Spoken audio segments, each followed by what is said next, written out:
Next time you board a flight, look at the window next to your seat. Really look at it. It's round, oval actually, every single one, on every commercial airplane in the world. Your house has square windows, your car has square windows. So why did aviation, an industry that agonizes over every ounce of weight, abandon the shape humanity has used for centuries? The answer isn't aerodynamics, it isn't style, it's death.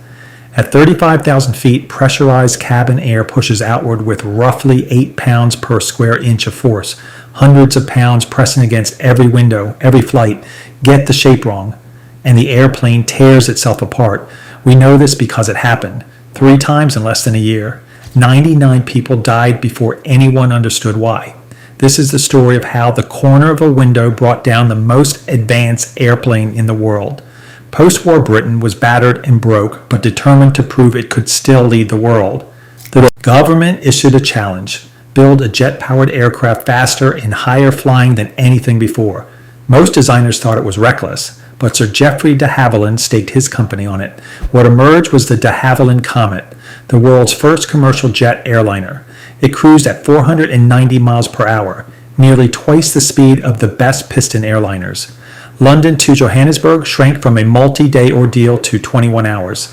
In its first year, starting May 1952, the Comet carried 30,000 passengers. Popular mechanics declared Britain had a 3 to 5 year lead over the world. Orders poured in from Air France, Japan Airlines, even Pan Am. For Britain, the Comet was more than an airplane. It was a symbol of national resurrection. The Queen Mother flew in one. Prince Philip returned from the Helsinki Olympics aboard one. It represented everything the country wanted to believe about itself after the war. De Havilland gave the Comet large rectangular windows, a deliberate choice to offer passengers a spectacular view at altitude. The cabin was pressurized for cruising at 40,000 feet, higher than any civilian aircraft before it. Engineers tested the fuselage to 2.5 times the expected pressure, well beyond what regulations required. Everything seemed safe, but something was terribly wrong. May 2nd, 1953, exactly 1 year after the Comet's maiden commercial flight, BOAC flight 783 departs Calcutta. It climbs into a severe thunderstorm and breaks apart in midair. All 43 on board are killed. Investigators blame the weather. The fleet keeps flying. January 10th, 1954. BOAC, Flight 781 takes off from Rome bound for London. 20 minutes later, at 27,000 feet, the crew's radio cuts off mid-sentence. Wreckage rains into the Mediterranean near the island of Elba, 35 dead. BOAC grounds the fleet. De Havilland implements 60 modifications to address every conceivable flaw. 10 weeks later, satisfied, they return the Comet to service. The airline's chairman reassures the public on television. It was a catastrophic misjudgment. April 8, 1954, less than 3 weeks later. South African Airways, Flight 201 departs Rome. 33 minutes in, the pilot reports on course. Then silence. Another Comet torn apart, 21 dead. This time, no return to service. The fleet is grounded permanently, the certificate of airworthiness revoked. Churchill personally tasked the Royal Navy with recovering wreckage from the seabed. The most ambitious forensic engineering investigation in aviation history is about to begin. The man charged with finding the answer was Sir Arnold Hall, head of the Royal Aircraft Establishment at Farnborough. His team devised a dramatic experiment. They took a complete Comet fuselage, lowered it into an enormous water tank, sealed it, and began pumping water in and out, pressurizing and depressurizing to simulate the stress of each flight, a 3-hour journey compressed into 10 minutes. They cycled it 100 times, 1,000. The fuselage held. After approximately 3,060 total cycles, it ruptured catastrophically. The skin tore open along the top of the cabin. The crack had started at the corner of a window opening. The Royal Navy's wreckage told the same story. 70% of the Elba aircraft was recovered and reassembled at Farnborough. The fuselage had failed at the forward ADF antenna windows. Small, relatively square opening in the roof.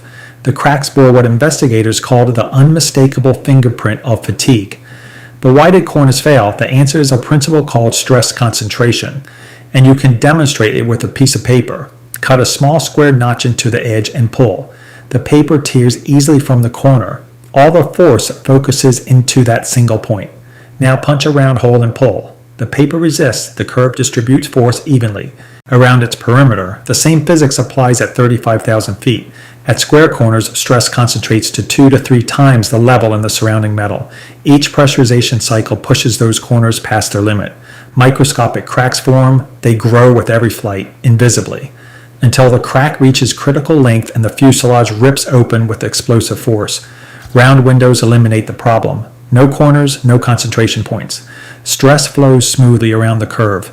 Peak stress drops by as much as 70%. Subsequent Comet variants featured oval windows, thicker skin, and drilled rather than punch rivet holes. But the deeper change was philosophical.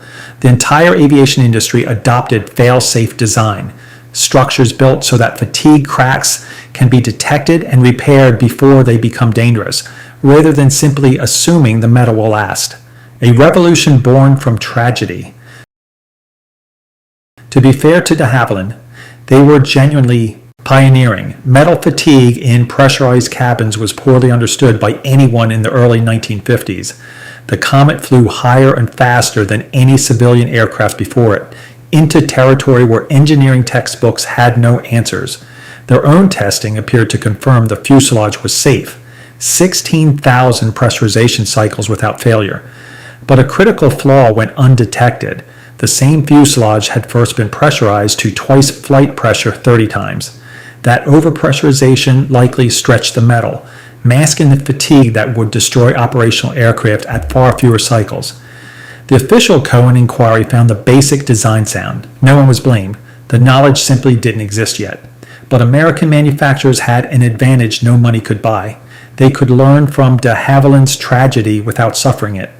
Boeing's team incorporated the Comet's structural lessons directly into their prototype, the Dash 80, which first flew in July 1954, months after the final crash. They built it exceptionally strong, adopted fail-safe philosophy, used thicker skins, and hung engines on pylons beneath the wings instead of burying them inside. The Boeing 707 entered service in October 1958, weeks after the redesigned Comet 4. The contest was already over. The 707 was bigger, faster, longer range. 855 were built. Only 114 Comets ever rolled off the line. The Comet opened the jet age and handed it to America.